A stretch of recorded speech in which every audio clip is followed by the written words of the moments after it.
So last week I was out exploring around the map as I often do, avoiding quests and avoiding other players and all that kind of fun stuff. And I love finding little hidden gems like the one I'm going to show you here. And I haven't seen anyone cover this before. I've been looking at a lot of pre-war structures on YouTube, and this one has not come up, but certainly I may have missed it. What it is at the top of this little gravelly road is a moonshine shack with a still, and it's just really cool. The level of detail is awesome. It's simple. There's not a lot going on, but I still think it's kind of a neat find. And the location is great, as you'll see, for a couple of reasons.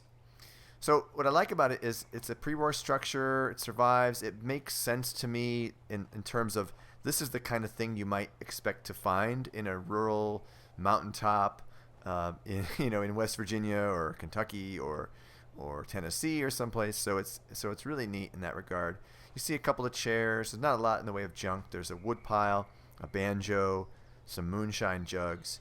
But the details here are really interesting to me. This is not a well-established still. This is something that somebody put together, cobbled together with whatever they had. So you see the cinder blocks there with the shelf and the jug. And the same thing is true on the inside. There's the banjo. It's got this little loft area, which is cool. You could put a generator up there. You could store some stuff up there. And then just look at the way this is constructed, right? It's really rudimentary. You've got the logs under there for what would be the fire. You've got the cinder blocks again, right? Really basic. Got a couple of jugs and a barrel. It's awesome. I just love it. It's something I just, didn't expect to find, and here it is. It's nice and flat inside the shack. It's not cluttered up with too much stuff. So building up here or inside there should be pretty easy to do. And then there's a couple little bonus things that I find really fun about this. And one of them is up here. It's this little tree stand.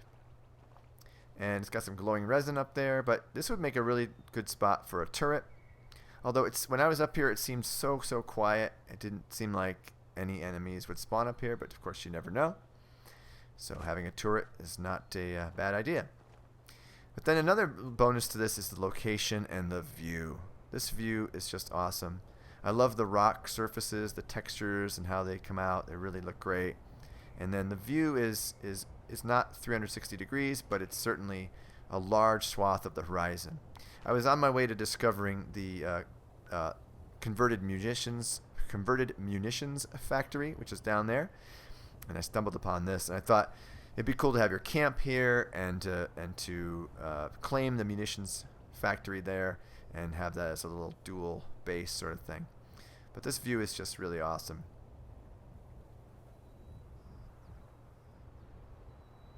I love the detail of the mountains in the distance. Those are, I think, pretty much out of the map. But anyway, just looking around a little bit more, the rock faces, the rock slabs, which are awesome. That gravelly road that I came up on continues down towards this side, so it's really cool. And it's just another little immersive detail. Like, someone would need to get up to this spot, drive their truck with their supplies in the middle of the night to come over here and do some bootlegging. And I just love that. This was not just something that the game makers just slapped in here. They put some context. They put some extra things in here that made it more sort of believable, more immersive. So hope you enjoyed this video. It's a cool pre-war structure find, and go check it out. Maybe do a build there. Have a good one.